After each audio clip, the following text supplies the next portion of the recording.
Didi bertemu dah. Nah, Tuhan bisa sekarang মানসিক হেঁচা 22 দিনত 25 বিএলৰ আত্মহত্যা। নমস্কাৰ, নিউজ ওৱান নৰ্থ ইষ্টৰ আজিৰ এই প্ৰতিবেদনলৈ আপোনাক স্বাগতম। আপুনি চাই আছে দেশৰ এটা অগ্ৰণী নিৰ্ভীক নিৰপেক্ষ আৰু বহুভাষিক channel news one north east. এতিয়া কলিং বেল বাজিলেই দৰ্জাত টোকৰ পৰিলেই ভিতৰৰ পৰা ভয়াৰ্থ কণ্ঠৰে প্ৰশ্ন ভাহি আহে, কে এল মানে কোন আহিছে? পশ্চিমবংগৰ সকলো লোকৰে দুৱাৰ মুখত এতিয়া এটাই উত্তৰ, বিএলঅ মানে বুথ লেভেল অফিচাৰ। অসমৰ প্ৰতিবেশী ৰাজ্যখনত SIR অৰ্থাৎ ভোটাৰ তালিকাৰ বিশেষ নিবিড় নিৰীক্ষণৰ আতংকক লৈ এই কৌতুকটো প্ৰভূত জনপ্ৰিয় হৈ পৰিছে। পিছে বিএলঅ আৰু SIRক লৈ এনে কৌতুকৰ ৰসবোধত কোনো আচ্ছন্ন হৈ থকাৰ মাজতে বিগত 22 দিনত দেশৰ 12খন ৰাজ্যত 25 জন বুথ লেভেল অফিচাৰে অৰ্থাৎ বিএলঅই আত্মহত্যা কৰিছে। মূলতঃ ভোটাৰ তালিকা সংশোধনৰ বাবে কম সময়ৰ ভিতৰত কাম সম্পূৰ্ণ কৰাৰ তীব্ৰ হেঁচাৰ বাবে বিএলঅই আত্মহত্যা কৰিবলৈ বাধ্য হৈছে। পশ্চিমবংগৰ শাসনাধিষ্ঠিত তৃণমূল কংগ্ৰেছ আৰু অন্যান্য ৰাজনৈতিক দলৰ মতে SIRৰ বাবে প্ৰয়োজনীয় নথি গোটাব নোৱাৰাত আৰু বিএলঅয়ে কাম সম্পূৰ্ণ কৰিব নোৱাৰাত এই পৰ্যন্ত ৰাজ্যত 34 জনৰ মৃত্যু বা আত্মহত্যাৰ ঘটনা ঘটিছে।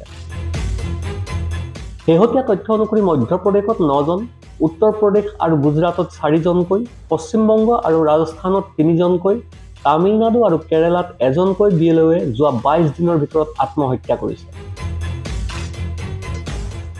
সোমবাৰে উত্তৰ প্ৰদেশত এজন বিএলঅয়ে SIRৰ কামৰ হেঁচা সহ্য কৰিব নোৱাৰি আত্মহত্যা কৰাৰ পূৰ্বে ৰেকৰ্ডিং কৰা এটা ভিডিঅ' ভাইৰেল হৈ পৰাত বিএলঅৰ আত্মহত্যাৰ ঘটনাই এতিয়া দেশজুৰি চাঞ্চল্যৰ সৃষ্টি কৰিছে।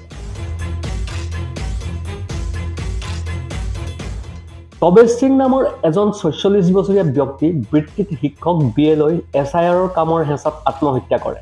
মুৰাদাবাদৰ বিএলঅজনে আত্মহত্যাৰ পূৰ্বে কৰা এটা ভিডিঅ' মেছেজত নিজৰ মাতৃক সম্বোধন কৰি তেওঁৰ জীয়াই থাকিবলৈ ইচ্ছা থকা বুলি কান্দি কান্দি কয়, Didi bertemu dah. Nah, Tuhan bisa sekarang Mami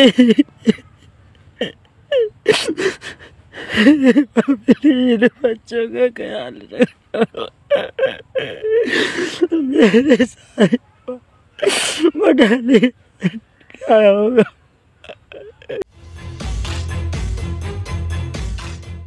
সময়ত SIRৰ কাম সম্পূৰ্ণ কৰিবলৈ সক্ষম নোহোৱাত শীৰ্ষ বিষয়াই উপৰ্যুপৰি হেঁচা দি থকাৰ বাবেই তেওঁ এই চৰম পদক্ষেপ ল'বলৈ বাধ্য হোৱা বুলি ভিডিঅ'টোত কয়।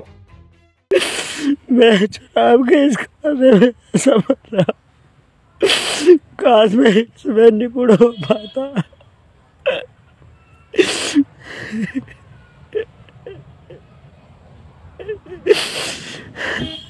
मैं तो एक कदम उठाने जा रहा हूँ,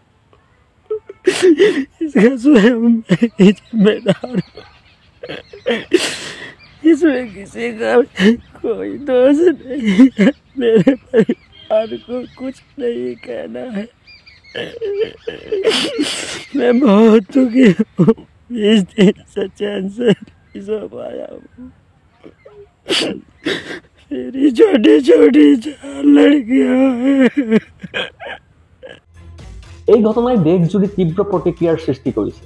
সম্প্ৰতি উত্তৰ প্ৰদেশ, পশ্চিমবংগ, ৰাজস্থান, মধ্যপ্ৰদেশ, গুজৰাট, ছত্তীশগড়, তামিলনাডু, কলা, গোৱা, আন্দামান আৰু নিকোবৰ দ্বীপপুঞ্জ, লাক্ষাদ্বীপ, পুডুচেৰীত SIRৰ প্ৰক্ৰিয়া চলি আছে।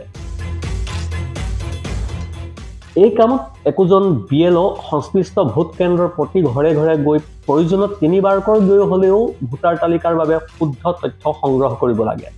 তেওঁলোকে পৰিয়ালৰ প্ৰতিজন ভোটাৰৰ বাবে এখনকৈ এনুমাৰেশ্যন ফৰ্ম দিয়া আৰু ফৰ্ম পূৰণ কৰাৰ পাছত সংগ্ৰহ কৰি সেই ফৰ্মখন ডিজিটেলি আপলোড কৰিব লাগে।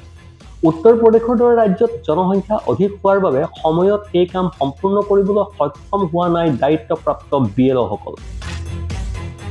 এতিয়া যিসকল ভোটাৰৰ নাম পৰিচয় সলনি হৈছে তেওঁলোকৰ তথ্য পুনৰ পৰীক্ষা কৰাৰ বাবে শেহতীয়াকৈ নিৰ্দেশ দিছে নিৰ্বাচন আয়োগে।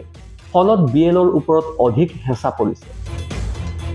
ইতিমধ্যে দেশৰ 12খন ৰাজ্যত 50,73,51,583খন এনুমাৰেশ্যন ফৰ্ম বিতৰণ কৰা হৈছে। ডিজিটেলাইজ কৰা হৈছে 40,25,35,842খন। মুঠ ভোটাৰৰ বিপৰীতে 99.53% ফৰ্ম বিতৰণ কৰি মাত্ৰ 78.97% ভোটাৰৰ এনুমাৰেশ্যন ফৰ্মহে ডিজিটেলাইজ কৰিবলৈ সক্ষম হোৱাত শীৰ্ষ বিষয়াই BLOক অহৰহ হেঁচা দি আহিছে। অনেকেই ফৰ্ম লৈ BLOক ঘূৰাই নিদিয়াত বিপাঙত পৰিছে তেওঁলোক। ফৰ্ম ঘূৰাই আনিবৰ বাবে সাক্ষাৎ কৰিব নোৱাৰাত BLOসকলে এনুমাৰেশ্যন ফৰ্ম ডিজিটেলাইজ কৰিব পৰা নাই। পূৰ্বৰ ঘোষণা অনুসৰি নিৰ্বাচন আয়োগে 4 ডিচেম্বৰত এনুমাৰেশ্যন ফৰ্ম আপডেট কৰাৰ চূড়ান্ত দিন স্থিৰ কৰিছিল। 9 ডিচেম্বৰত খচৰা ভোটাৰ তালিকা প্ৰকাশ আৰু 7 ফেব্ৰুৱাৰীত চূড়ান্ত ভোটাৰ তালিকা প্ৰকাশৰ দিন আছিল।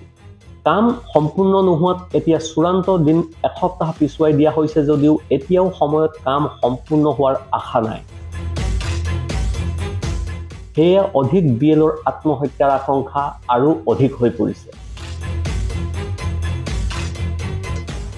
Bureau report, news 1 north east.